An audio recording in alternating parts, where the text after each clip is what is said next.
हमारी इबादत बन गई है।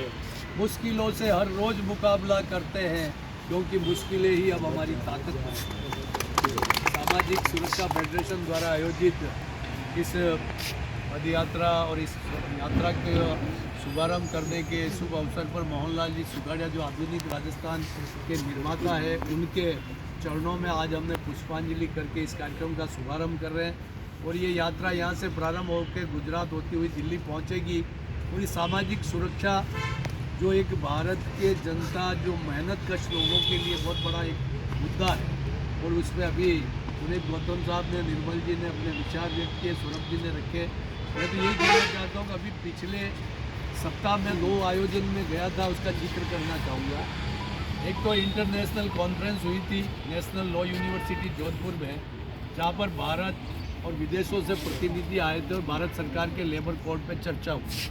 और उस लेबर कोड पे चर्चा ये हुई कि नए जो श्रम कानून जो 4 श्रम संहिता के नाम से परिवर्तित करके उसको नया रूप दिया जा रहा है, और 29 कानून जो पूर्व के बनाए हुए थे उसमें समायोजित किए जा रहे हैं। उसका दुष्प्रभाव और सुप्रभाव क्या पड़ेगा उस पर हमने 2 दिन विचार मंथन किया। तो उसमें काफ़ी कुछ अच्छाइयाँ भी और कुछ त्रुटियाँ भी।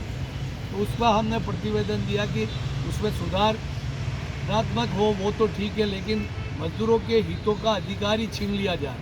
जैसे अभी 100 आदमियों पर मजदूरों के श्रम कानून लागू होते हैं, अब वो 300 की सीमा पर लागू होंगे। तो यानी कि हिंदुस्तान का 97% ट्रेड यूनियन सेक्टर बाहर हो जाएगा और वो असंगठित क्षेत्र में सम्मिलित हो जाएगा। एक तो ये उसका। दूसरा, हमको स्ट्राइक पे जाने के लिए प्रतिबंधित है, उसमें जुर्माना का प्रावधान है, सजा का। दूसरा, आउटसाइडर लीडर को काम नहीं करने देने के लिए इंटरनल लीडर, तो इंटरनल लीडर वो आवाज़ नहीं उठा पाएगा, उसको नौकरी का डर हमेशा मैनेजमेंट भय बताकर उसको काम नहीं करने देगा। 12 घंटे की ड्यूटी का प्रोविज़न है, जो 8 घंटे की बजाय 12 घंटे, और 12 घंटे मानव के लिए संभव नहीं, जो हम मशीन नहीं है। तो इन सारी चीज़ों के ऊपर हमने वहाँ पर प्रतिवेदन।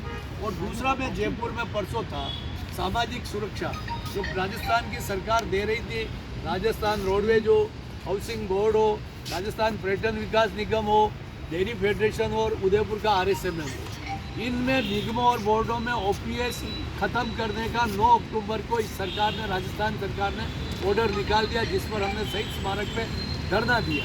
तो ऐसे समय में ये यहाँ से निकलने वाली यात्रा बहुत एक दिशा निर्धारित करेगी कि एक तरफ जो सिंगल इंजन की सरकार गहलोत ने ये सुविधाएं दी थी और डबल इंजन की सरकार बंद करने जा रही है, और ऐसे समय में ये हमारी सामाजिक सुरक्षा फेडरेशन द्वारा जो निकाली जा रही है, तो राजस्थान के कर्मचारी और मजदूरों की आवाज़ को दिल्ली तक पहुंचाएंगे।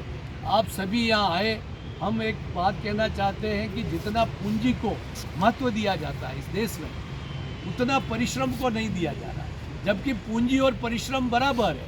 मैं मेरा बालकाल की बात बताता हूँ। मेरे पिताजी गांव में खेती करते थे, और हमारी खेत को उनकी ज़मीन, पानी, बीज, खाद मेरे पिताजी सुलभ कराते थे, और जो खेती करने वाला आता था वो खेती करता था, परिश्रम उसका था, पूंजी हमारी थी, और 50-50 दिया जाता था।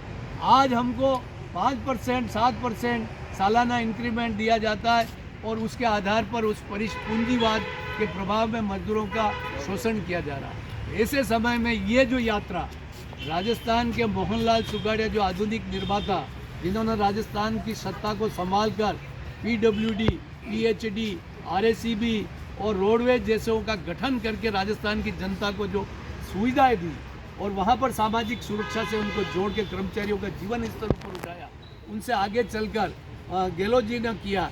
और लेकिन वर्तमान सरकार हमसे छीनने जा रही है। शहीद स्मारक में जो विशाल धरना हुआ, उसके माध्यम से हमने सरकार को भी आग्रह किया, चेताया है।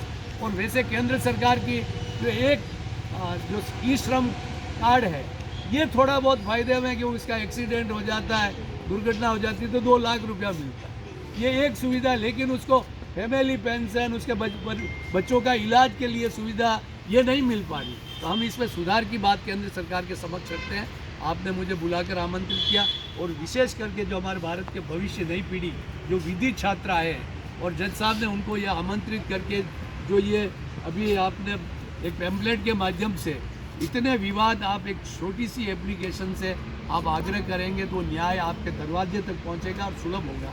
तो मैं बहुत बहुत धन्यवाद देता हूं सौरभ भैया को कि आपने एक अच्छा आयोजन किया। जय हिंद।